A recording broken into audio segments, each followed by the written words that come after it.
আবেগপ্রবণ মানুষ এবং আমি সব কিছু একটু কাব্যময়ভাবে চিন্তা করি।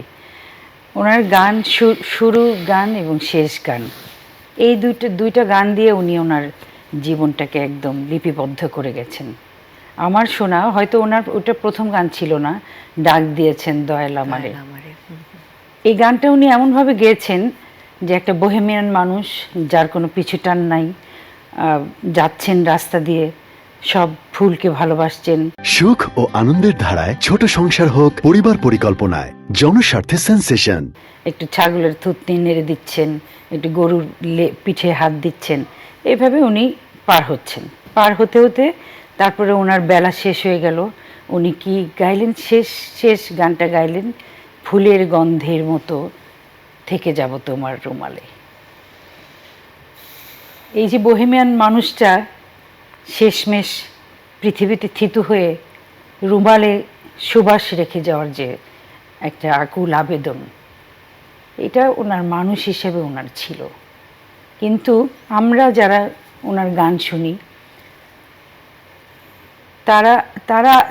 আমাদের কাছে উনি অফুরান, উনি কখনো ফুরাবেন না। আর আরেকটা কথা যেটা বললাম, যে ওনার গান বাংলা ভাষাভাষীদের কাছে সারা পৃথিবীতে প্রতিটা সেকেন্ডে কোথাও না কোথাও বাজছে। এবং আমি ওনার পাশে দাঁড়িয়ে গান করেছি একই স্টুডিওতে। আমরা বেশিরভাগ গান করেছি শ্রুতি স্টুডিওতে, যেটা একদম সত্যিকার অর্থে একটা জেনুইন স্টুডিও ছিল। স্টুডিওর হাইট, স্টুডিওর যে অ্যাকুস্টিক একটা সাউন্ড সিস্টেম, সব কিছু, এবং অনেক অভিজ্ঞ রেকর্ডিস্ট।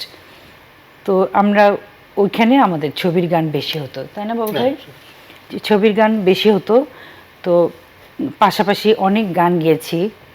উনি যেটা করেছেন, সব সময় উনি গান মানে এমনভাবে আলোচনা করতেন যে মনে হচ্ছে যে আমি আর উনি সমান পারদর্শী, অথবা আমি একটু বেশি পারদর্শী। এটা কিন্তু না, আসলে উনি বলতেন, কনক এই কাজটা কিভাবে দিব বলো তো, তুমি তুমি এরকম করে উনি আমার সাথে ডিসকাস করতেন। কিন্তু যখন ভয়েসটা যেত, তখন তখন যেটা ওনার কণ্ঠ থেকে নিঃসৃত হতো, সেটাকে আমি বলি গলিত সোনার প্রবাহ। এই ছাড়া আর কোনো উপমা আমার কাছে নাই। তিনি যে গানই তিনি গাইতেন, এখন পর্যন্ত যত গানই আমরা তার কাছ থেকে উপহার হিসেবে পেয়েছি, সকল গানই দর্শকের হৃদয়ে জায়গা করে নিয়েছে এবং একটা বিশেষ জায়গায় রয়েছে।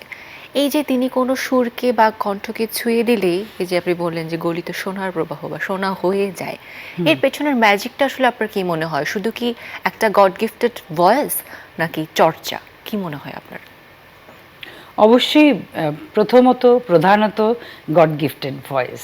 এটা আসলে আমাদের, যারা আমরা গান গাওয়ার কণ্ঠ ধারণ করি, তাদের বিশেষ কোনো কৃতিত্ব নাই।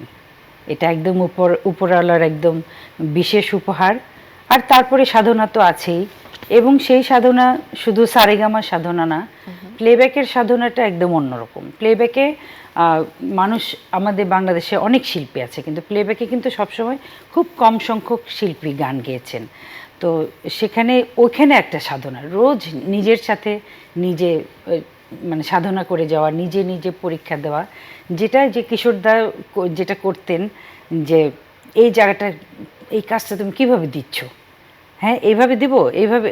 আমি বলি, কিশোরদা আপনি আমাকে জিজ্ঞেস করতেছেন, আশ্চর্য কথা, এরকম। তারপরে মানে উনি সবসময় খুবই হেল্পফুল ছিলেন।